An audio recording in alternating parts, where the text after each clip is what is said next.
Dans cette maison modeste, les murs ont l'habitude d'entendre deux langages différents, celui de la foi et celui de l'argent.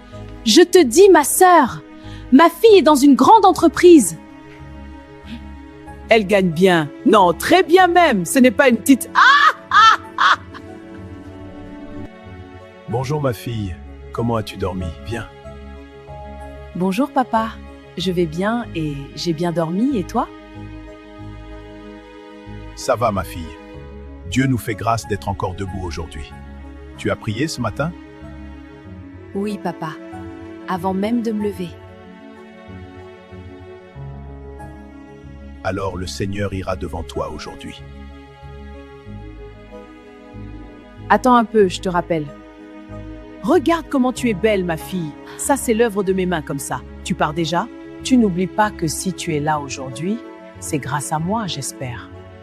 Je n'ai jamais oublié, maman. N'oublie surtout pas aussi que c'est d'abord grâce à Dieu. Et ce n'est pas ton œuvre, c'est l'œuvre des mains de Dieu. Toujours Dieu, Dieu, Dieu. Et moi, je suis qui? C'est Dieu qui est allé remplir les dossiers d'inscription à l'école? Dès le matin, la bataille est là. Pas encore pour la dot, mais déjà pour la gloire. Toujours bien habillé, toujours pressé. On dirait que la vie ne connaît que toi. Tout le monde ne se réjouit pas de la lumière qui brille sur ta vie. Certains plissent souvent les yeux sans que tu ne le saches. Samantha, tu as encore eu les meilleurs chiffres ce mois-ci. Félicitations. Avec ce genre de résultats, tu vas finir par nous laisser ici, dis donc. Nous formons une équipe. Donc si je réussis, c'est grâce au travail de tout le monde. Toujours les belles phrases. Dis-moi seulement, tu sors avec le patron ou bien? Fais doucement quand même. C'est quoi ce genre de discours? Je n'ai pas besoin de ça pour avancer. Dieu m'a donné cette place, j'utilise. Tout simplement mes capacités intellectuelles et non autre chose. Merci. La jalousie se nourrit en général du silence. Elle grandit dans les regards, dans les questions lancées comme des blagues.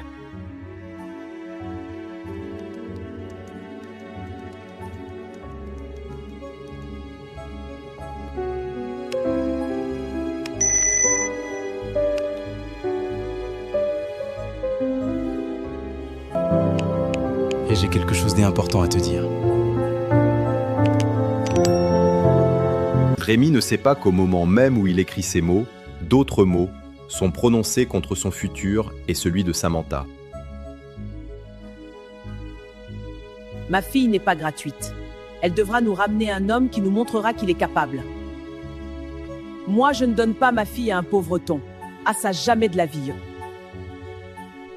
Pendant que le ciel prépare une alliance, la terre en retour prépare un marché. Waouh! Waouh! Eh Seigneur, regarde comment cette magnifique créature est belle ce soir. Toi aussi tu es beau, tu as mis ta chemise spéciale là. Avant de se dire oui l'un à l'autre, ils apprennent d'abord ensemble à dire oui à Dieu. Le mariage n'est pas un jeu, ce n'est pas un business, c'est une alliance spirituelle. Si Dieu n'est pas au centre, tôt ou tard, l'ennemi prendra la place. Samantha, il y a quelque chose sur mon cœur depuis un moment. Je t'écoute, Rémi. Depuis qu'on se connaît, j'ai prié. J'ai demandé à Dieu de me montrer si tu es celle que je dois épouser. Et à chaque fois, j'ai la paix. J'ai la conviction que tu es la femme de ma destinée. Celle que tu dois épouser? Il y en a combien sur la liste? Il faut tout me dire maintenant. J'ai prié aussi. Je lui ai demandé de fermer la porte si ce n'était pas toi. Mais au contraire, il l'a ouverte. Et moi aussi, j'ai la paix. Gloire à Dieu. Alors, si tu es d'accord, j'aimerais qu'on parle à nos parents. Sérieusement. Je veux t'épouser dans la lumière, pas dans le secret. Oui, Rémi. Allons dans la lumière. Ils viennent de signer avec leur cœur. Mais bientôt, d'autres autour d'eux voudront signer, avec leur argent. Bonsoir papa, bonsoir maman. Je peux m'asseoir avec vous pour discuter de quelque chose? Bien sûr, ma fille. Viens et assieds-toi. Qu'est-ce qu'il y a encore? J'espère que tu n'as pas de problème. Viens d'abord t'asseoir avec nous et écouter ce que ta fille a à nous dire avant de parler de problème. Je voudrais vous parler de quelqu'un. Il s'appelle Rémi. C'est un homme sérieux, posé, chrétien qui travaille. On se connaît depuis un moment. Et il veut me demander en mariage. Un mariage? Tu es sûr? Il est comment? Il travaille où? Il gagne combien? Il a des voitures, des entreprises. J'espère qu'il n'a jamais été marié. Oh, arrête ça, s'il te plaît, et laisse-la finir. On dirait... Il travaille dans une grande société. Il se débrouille très bien. Mais maman, papa, ce n'est pas ça qui compte le plus. Il aime Dieu, il est respectueux, il ne me presse pas. Il ne me force pas à pécher. On veut faire les choses bien. Ma fille, tu sais que je prie pour ce jour depuis longtemps. Si tu as prié, si tu as la paix, je bénis ce projet. J'aimerais le rencontrer. Merci, papa. Il travaille dans une grande société. Oh, on dirait que Dieu a commencé à me dédommager. Te dédommager comment, Mamisa? Bah oui! Tu crois que c'était facile d'élever cette fille? Les écoles, les uniformes, les cahiers, les transports, moi je dois avoir en retour ce que j'ai investi, non? Ce n'est pas un remboursement. Ce n'est pas une vente. C'est notre fille, pas un produit. Moi je sais que j'ai souffert en tout cas. Au moment même où Samantha parle d'amour, sa mère entend le mot « compensation ». Maman, je ne suis pas à vendre. On verra, qu'ils viennent d'abord. Après on parlera de la dot. Bonsoir papa, bonsoir maman. Je dois vous parler, c'est le moment. Nous t'écoutons, mon fils. Qu'as-tu à nous dire de si important? Merci maman. J'ai rencontré une jeune femme. Elle s'appelle Samantha. Elle aime Dieu, elle travaille, elle est respectueuse. Et je voudrais l'épouser. Tu as prié pour ça, mon fils?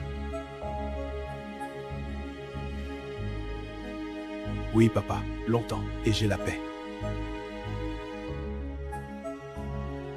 Le Dieu que nous servons ne donne pas des pierres à ses enfants. Si tu as la paix, alors nous allons prier tous ensemble pour cette union. Seigneur, nous te disons déjà merci. Si cette jeune femme Samantha vient de toi, alors ouvre les portes, touche les cœurs, garde-les purs. Nous les bénissons déjà et te demandons de les recouvrir par le sang de Jésus. S'il y a des pièges, des jalousies, des convoitises autour d'eux, révèle Jésus, nous avons prié. Amen. Cette prière simple vient d'enclencher quelque chose dans le monde invisible. Un combat entre le physique et le spirituel vient de commencer. Ma copinou, la fille de ma sœur va se marier? Dis-nous seulement tout. Ce n'est pas une rumeur, mes sœurs. C'est une réalité. La pure réalité, je vous dis. Et il a un bon travail? Il gagne combien? C'est ça qui nous intéresse même. Maman, le jackpot! Ma sœur, ne dors pas! Ne laisse pas passer cette occasion! Justement, je prépare une petite liste là pour la dot. Voiture de luxe, 15 pagnes, 15 bœufs, 50 sacs de riz, 45 cartons de poulet. Mais c'est petit ça! Toi vraiment, t'as seulement gâté dans ton village ou quoi? Tu ne sais même pas faire une vraie liste, ma copinou? Ah, toi aussi ma liste est petite, tu trouves? Hey, tu as oublié les bijoux, les appareils électroménagers, l'enveloppe d'honneur. L'argent pour la famille, tout ça. Tu dois demander plus. Mon mari dit que ce n'est pas bien d'exagérer. Ton mari est trop doux. Celui-là aussi toujours Jésus, Jésus, matin, midi, soir. Mais quand tu souffrais, c'est Jésus qui était là? C'était lui? Non, c'était toi. Tu as le droit de demander. À ce moment précis, la cupidité gagne du terrain sur la sagesse, et les mauvaises conseillères s'installent comme des reines dans son cœur. Tu sais quoi, tu as raison. Je vais augmenter. Il faut qu'il sente qu'il prend une femme de valeur. Je ne sais pas, Violaine. Ma mère parle de dot comme d'un marché. J'ai peur que ça crée un problème avec la famille de Rémi. Tu exagères peut-être. Ta mère t'aime, c'est tout. Et puis, si ton fiancé gagne bien, quel est le problème? Le problème, ce n'est pas l'argent, mais le cœur. Je ne veux pas que mon mariage commence dans un climat de tension. Tu as un bon travail, une voiture, un fiancé chrétien qui t'aime. Tu es bénie, Samantha. Détends-toi un peu. Violaine, tu sais que si je pouvais te partager tout ça, je le ferais. Dieu te bénira aussi. Oui, je sais. Bon, écoute, quand tu auras besoin pour ta robe traditionnelle, laisse-moi gérer. Je connais une excellente couturière. Je veux que tu sois la plus belle ce jour-là. Merci. Franchement, tu es une vraie amie. Pendant que Samantha voit une amie, l'ennemi, lui, voit une porte. C'est ça la liste que tu veux présenter à la famille du garçon? Oui, c'est normal. Ce n'est même pas beaucoup. Une voiture de luxe? 15 bœufs? Tu te rends compte de ce que tu écris? On veut rassurer le garçon, pas le ruiner. Parfois, je me demande comment tu réfléchis et jusqu'aujourd'hui, je n'ai toujours pas de réponse. Si ce mariage le ruine, c'est qu'il n'était pas prêt. Ma fille ne mérite pas un homme faible ni un pauvreton. Ce n'est pas une question de faiblesse ni de pauvreté. C'est une question de sagesse. Après la dot et le mariage, ils doivent vivre. Payer un loyer, élever des enfants. Tu veux qu'ils commencent endettés? Et moi alors? Qui va me dédommager? Tu crois que c'est facile d'être mère? Tu oublies que c'est Dieu qui nous a donné cet enfant. Tu n'es pas son propriétaire. La dot doit être un symbole, pas une rançon. Ce n'est pas sur elle que tu vas commencer à faire tes plans de prospérité. Je n'ai pas vécu tout ça pour rien. Je maintiens ma liste et puis c'est tout. Alors c'est Dieu qui va te répondre, pas moi. Une fissure vient de se créer, entre un père qui veut bénir et une mère qui veut encaisser. Seigneur, Je veux juste me marier dans ta paix. Je ne veux pas que l'argent détruise ce que tu bâtis. Calme le cœur de ma mère, donne de la sagesse à mon père. Protège Rémi, je remets tout entre tes mains. Cette nuit, pour la première fois, Dieu va lui montrer que ce qui se prépare n'est pas seulement humain.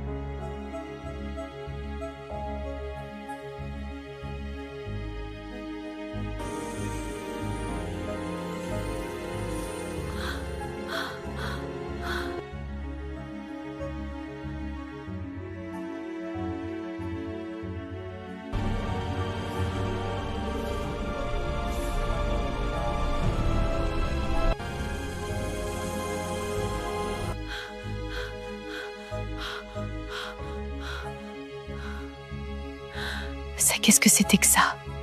Quelle est la signification de ce rêve, Saint-Esprit? Elle ne le sait pas encore, mais ce rêve n'est que le premier avertissement. Et la dot ne sera pas qu'une simple cérémonie.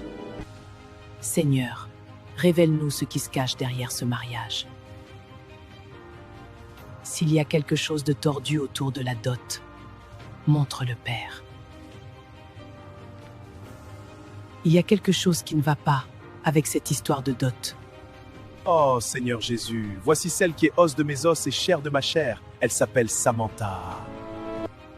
Oh, mais toi alors, tu as toujours les mots justes pour me redonner le sourire. Alors le rêve que tu as fait, de quoi parlait-il? J'ai fait un rêve sur la dot. C'était trop bizarre. Je voyais des chaînes, je me voyais attachée à la table où il y avait les cadeaux. Je n'arrivais pas à te rejoindre. Oui, c'est bizarre tout ça. Nous allons élever la voix afin que Dieu nous montre et révèle les choses cachées. D'accord, et que voulais-tu me dire concernant tes parents par rapport à la dot? Oui, je t'avais dit que je devais te dire ce que mes parents pensent de la dot, avant qu'on aille plus loin avec les familles. Ils sont pour? Contre? Ils veulent quoi exactement? Mes parents ne sont pas contre la dot. Ils respectent la coutume. Pour eux, c'est un symbole de respect envers ta famille, pas un problème en soi. Donc, c'est le principe. Oui. Mon père dit toujours, une dot, c'est une manière de dire merci aux parents, pas de les rembourser. Il veut quelque chose de simple, honorable, qui montre qu'il te considère comme une fille et pas comme une marchandise.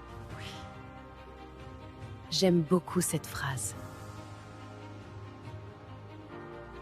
Ma mère est sur la même longueur d'onde. Elle m'a dit, nous allons honorer ses parents, mais nous ne participerons pas à un commerce.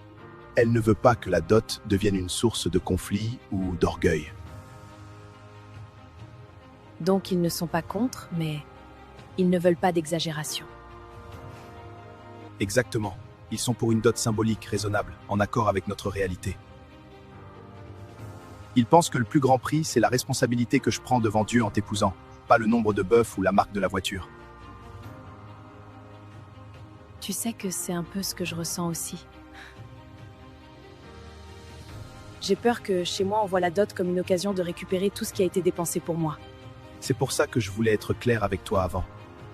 Mes parents ne refuseront pas la dot, mais ils refuseront qu'on nous mette un joug qu'on ne peut pas porter. Ils acceptent la tradition, mais pas la pression. Et si ma mère veut quelque chose de très élevé, ils vont réagir comment? Mon père m'a dit, tant qu'on reste dans l'honneur et la bonne foi, on discute. Si on voit que c'est l'avidité qui parle, on ne suivra pas. Il préférerait réduire la liste, ou même renoncer à certaines choses, plutôt que de commencer notre mariage dans la frustration. Merci de me le dire maintenant. Au moins, je sais que ce n'est pas le principe de la dot qui les dérange, mais la façon dont on peut l'utiliser. Si ta famille propose quelque chose de raisonnable, ils seront contents. Si c'est excessif, ils ne vont pas exploser, mais ils vont défendre notre avenir. Et moi, je serai avec eux, et avec toi. Tu as déjà parlé de moi comme ta future femme? Ou c'est encore au stade de projet dans leur tête? Pour ma mère, tu es déjà sa belle-fille. Elle prie pour toi sans te connaître. Pour mon père, tant que la dot ne se transforme pas en marché, il est prêt à te recevoir comme sa fille. Ça me rassure. J'avais peur qu'ils refusent totalement la dot et qu'on se retrouve coincé entre deux visions opposées. Non, ils acceptent la dot mais pas la dette. Ils veulent que notre mariage soit une bénédiction, pas un crédit à rembourser toute notre vie. Alors on va prier pour que ma mère comprenne cet équilibre parce que de son côté, c'est plus compliqué. Oui, on va prier et on va rester unis. Le jour où la liste sortira, je veux que tu saches déjà où je me tiens. Pas du côté de la volonté de Dieu, de notre paix, et pas du côté de l'exagération, même si ça fâche des gens. Moi aussi, je veux me tenir là. Alors quoi qu'il arrive avec cette fameuse liste, on ne laissera pas la dot casser ce que Dieu est en train de construire. Amen. Hé, attends encore quelques secondes, ne swipe pas. Si tu es tombé sur cette vidéo, ce n'est pas un hasard. Dieu veut parler à ton cœur au travers de cette histoire. Si toi aussi tu veux un mariage bâti sur Dieu et pas sur l'argent, ne regarde pas ça comme une simple animation. Abonnez-vous, enregistrez cette vidéo et laisse Dieu t'enseigner au travers de chaque épisode.